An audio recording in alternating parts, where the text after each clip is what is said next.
Sugeng Dalu rencang-rencang, selamat datang di Semadalu.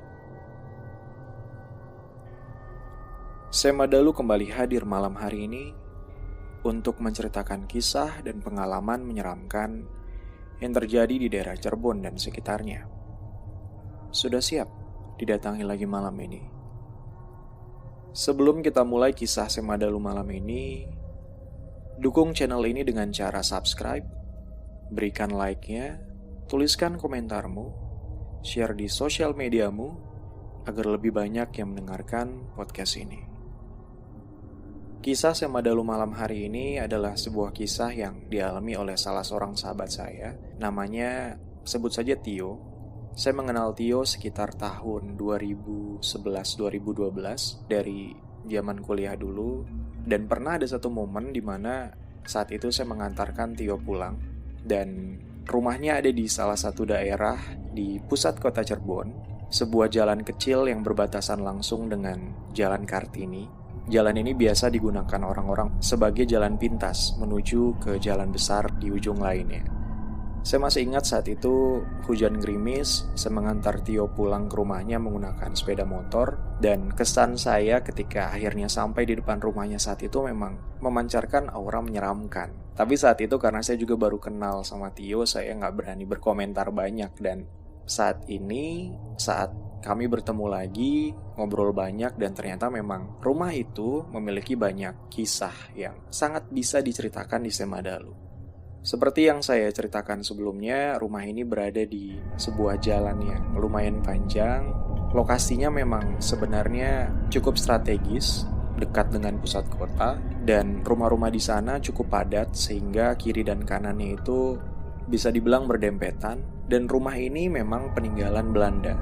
Bahkan Tio cerita kalau keluarganya sudah menempati rumah itu sejak zaman di mana Belanda masih menduduki Indonesia. Artinya memang rumah ini sudah sangat lama ditempati oleh keluarga Tio. Rumahnya itu bisa dibilang luas, berada persis di pinggir jalan, dan rumahnya terbagi menjadi 3 bagian. Sebut saja rumah A dan rumah B. Sementara di antara rumah A dan rumah B ada semacam ruangan penghubung, di mana ruangan penghubung itu menghubungkan rumah A dan rumah B, dan juga menjadi akses masuk ke arah belakang rumah, di mana terdapat sebuah ruangan besar, ruangan luas yang sempat dijadikan pabrik oleh keluarga Tio pada saat itu. Sementara di depan rumah B ada sebuah pohon mangga yang sangat besar. Rumah ini adalah rumah milik kakek Tio. Kakek Tio ini adalah seorang pensiunan polisi yang memang memiliki jiwa wirausaha. Maka dari itu area di belakang rumah A dan rumah B ini yang cukup luas difungsikan sebagai pabrik rumahan, di mana Tio sempat cerita kalau dulu sempat jadi pabrik sirup, pabrik kerupuk, dan yang terakhir itu dijadikan pabrik dodol. Sejak lahir Tio tinggal di sana bersama kedua orang tuanya. Jadi rumah A itu ditempati oleh Tio dan kedua orang tuanya, sementara rumah B ditempati oleh neneknya Tio dan juga beberapa saudara yang lainnya. Karena memang kondisinya rumah B itu lebih luas dibanding rumah A. Kisah pertama yang akan saya ceritakan terjadi sekitar tahun 1998. Saat itu Tio masih duduk di bangku sekolah dasar, dan pada masa itu dia sangat sering bermain dengan sepupu-sepupunya, saudara-saudaranya yang juga tinggal di sana, yang memang banyak dari mereka yang seumuran. Hari itu mereka memutuskan untuk bermain di area pabrik. Sudah sekitar jam 5 sore dan sudah hampir maghrib juga. Saat itu pabrik sudah selesai jam operasionalnya, jadi memang sudah kosong, dan Tio bersama saudara-saudaranya mutusin untuk bermain-main di sana, berlari-lari di antara meja-meja panjang yang ketika jam operasional pabrik sedang berlangsung, di sanalah para karyawan membuat atau mengolah dodol yang akan dipasarkan.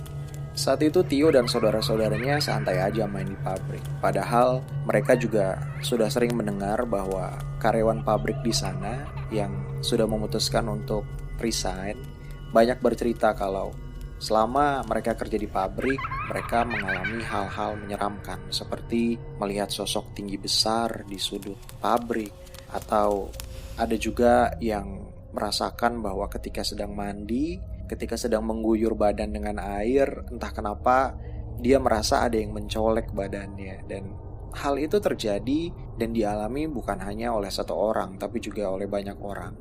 Tapi ya namanya anak-anak, saat itu Tio dan saudara-saudaranya ya terus aja bermain di sana. Walaupun situasi di pabrik juga sudah mulai remang-remang karena beberapa lampu sudah dimatikan. Ketika sedang berlarian di antara meja-meja di sana, Tio dan saudara-saudaranya tiba-tiba aja dihadang oleh satu sosok perempuan. Dan perempuan itu berdiri memblok jalan mereka sehingga mereka nggak bisa melanjutkan perjalanannya. Tio cerita saat itu yang ada di pikiran dia dan saudara-saudaranya bahwa sosok perempuan itu adalah Mbak Par. Mbak Par ini adalah masih kerabat jauh dan bekerja juga di rumah itu sebagai ART. Walaupun ketika diingat-ingat lagi, Tio sendiri nggak bisa menjelaskan kenapa mereka bisa berpikir bahwa itu memang Mbak Par. Akhirnya ngelihat jalan mereka di blok, Tio dan saudara-saudaranya berusaha untuk mendorong Mbak Par dari jalan. Minggir-minggir mau lewat gitu. Tapi ketika bahkan mereka mencoba mendorong sosok itu sangat kuat dan tidak bergerak sedikit pun dari tempatnya. Nah, pada saat itulah sosok itu berkata cukup keras, atau bisa dibilang sedikit menghardik Tio dan saudara-saudaranya dengan bilang, "Sana pulang, udah sore."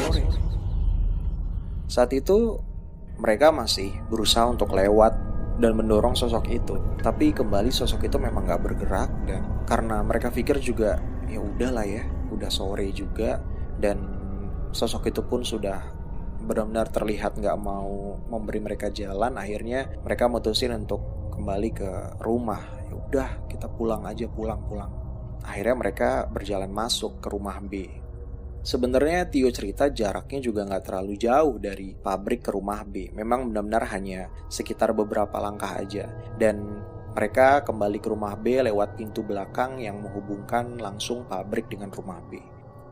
Tapi satu keanehan terjadi ketika mereka masuk ke rumah B. Saat itu di ruang tamu rumah B, mereka melihat ada sosok Mbak Par.